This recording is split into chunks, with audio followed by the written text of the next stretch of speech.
দেখেন হিন্দু সম্প্রদায়ের লোক, আর সে এই কথাগুলো বারবার বলতেছে, স্যার আমারে ছাইড়া দেন, আমারে ছাইড়া দেন। আর একটা কথা বলছে যে আমি অনেক দূর থেকে আসছি।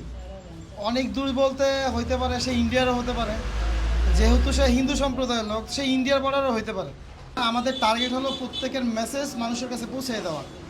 তো আমি আসলে একটা ভিডিও দেখে এই কাজটা শুরু করি। এটা শেষে মাহবুব ভাই, মাহবুব আর কি 4 তার চ্যানেলের নাম।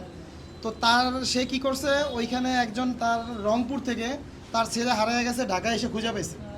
তো ঢাকায় এসে খুঁজে পাওয়ার পরে আমি টার্গেট করলাম আমার নারায়ণগঞ্জে তো এরকম কেউ নাই।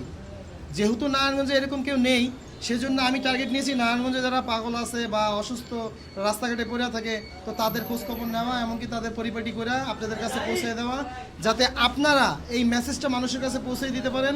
এমন হইতে পারে এর মাধ্যমে তার হারানো আত্মীয় স্বজনকে তারা খুঁজে পাবে। আর এই দাদা এপারও বাংলার হতে পারে, ওপার বাংলারও হতে পারে। তাই ভিডিওটা বেশি করে শেয়ার করে দিবেন, যাতে আরও 5 জনে তাকে দেখে, হয়তো চিনতেও পারে। আর দাদা হলো হিন্দু সম্প্রদায়ের লোক, আমরা যতটুকু যা বুঝতে পারছি, তারা গোসল করানোর সময় আমরা বুঝতে পারছি যে সে হিন্দু সম্প্রদায়ের লোক। বারবার বলতেছে আমারে সাইডে দেন স্যার, আমারে সাইডে দেন। হয়তো এরকম কিছু তার জীবনের পিছনে ঘটে যেতে পারে বা ঘটে গেছে, এই জন্যই সে এই কথাটা বারবার বলতেছে। তো আজকের মতন এখানেই বিদায়। আপনারা আমাদেরকে যে কোনো জায়গায়, যদি নারায়ণগঞ্জের যে কোনো জায়গায় হোক, আপাতত আমরা শুধু নারায়ণগঞ্জ নিয়ে কাজ করতেছি, নারায়ণগঞ্জের যে কোনো জায়গায় হোক তাদের লোকেশন আর তাদের ছবিটা আমাদের মেসেঞ্জারে অথবা কমেন্ট বক্সে যেভাবে হোক জানাই দেবেন, অথবা সরাসরি আপনারা যে গুগলের যে অ্যাড্রেসটা আছে লিঙ্কটা আমাদেরকে শেয়ার করে দিতে পারেন।